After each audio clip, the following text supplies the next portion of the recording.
Welcome back to MYIT Roundtable. I'm Denise Harelick. I'm joined today by Dr. King Cheek, and also joining us now is Dr. Leslie Schuster, a professor here at New York Institute of Technology. Welcome. So we're talking about the Constitution. Now, Dr. Schuster, what I want to talk to you a little bit about are the amendments. How has history played a part? Now, the Constitution has only been changed 27 times in 222 years, which seems unimaginable. So tell me, how has history kind of dictated some of those changes? Well, I think, you know, the framers were correct in making the amendment process, okay, so difficult. Given the significance of the Constitution to the American people, I would put it this way, that the Constitution for us is everything. And you don't want to tamper with it, you don't want to tinker with it, you don't want to do anything capricious with it, unless there is a good deal of consensus and deliberation in terms of what you want to add to that, okay? So that's the main reason we have such few amendments. But the fact that we have the additional amendments indicates that it's not impossible. And most of the amendments that we have gotten beyond the first 10, the Bill of Rights, have had a profound effect on our politics and society. Could you maybe, Doctor, can you just tell me maybe one of those that really has changed? The three amendments, the three post-Civil War amendments, the 13th and the 14th and 15th Amendment, lumped together, I would say, since the Bill of Rights had been enacted, were perhaps the most significant. But all of the amendments, in many ways, have a special place in framing the character of America. So I don't think that we can select one and say that that one is more important than the other. Okay. They all have a special impact in framing our character. Well, you know, if you go back to the times of Prohibition, you know, first we had it, you know, then we didn't. So, you know, what do we do now? There's, you know, constantly we hear calls to change the Constitution.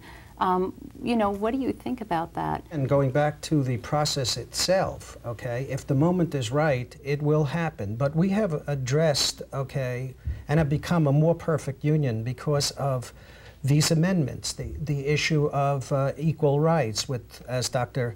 Cheek has mentioned, with the 14th and 15th Amendment, the issue of giving women the right to vote with the 19th Amendment, the issue of giving the vote, okay, to those who fight our wars, who were not allowed to vote because they were too young, in the 26th Amendment, which, by the way, came about during the Vietnam War. So when the moment is right, okay, we move. And I've always viewed America as a work in progress, and it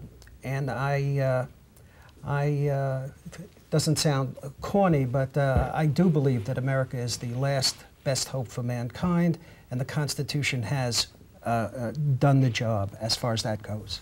Okay. Now, back in 2004, Congress established a law requiring public schools and government offices to provide educational programs about the Constitution. Why do you think they did that?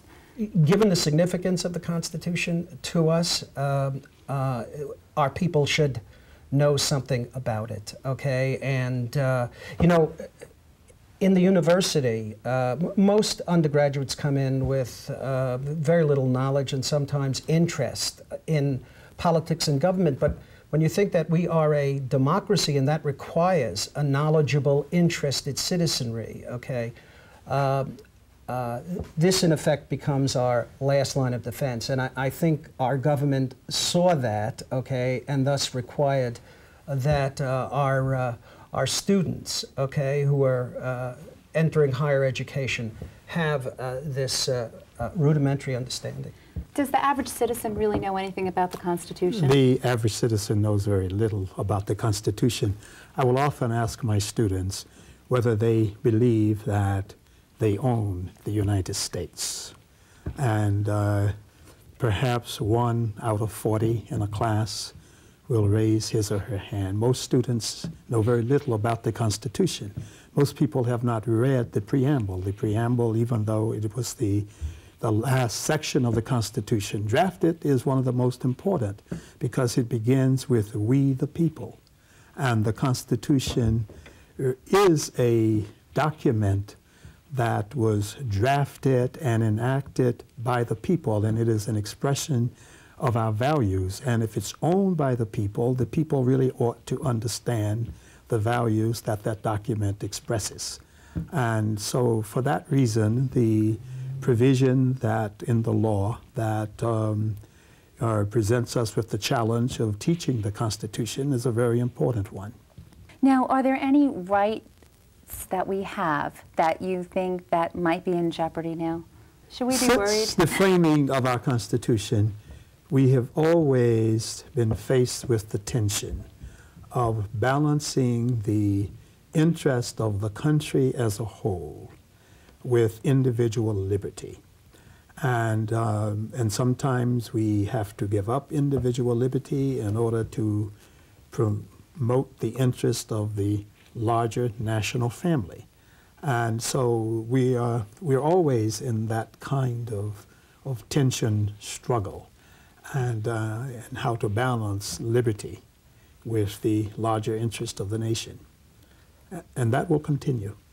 I would add that it's very important for our leaders, okay, for the members of Congress, for whoever sits in the White House, for the judiciary, okay, that the Constitution's in their heart, okay, and that they understand that they are the tribunes of the Constitution to protect it, and indeed that is their oath of office, all right? As long as it's in the hearts, okay, of our leaders, better if it's in the hearts of our people, okay, but as long as it's in the hearts of our leaders, okay, I would not feel that the Constitution or any part of it is threatened. Is there anything that Americans can do to make sure that our rights are preserved?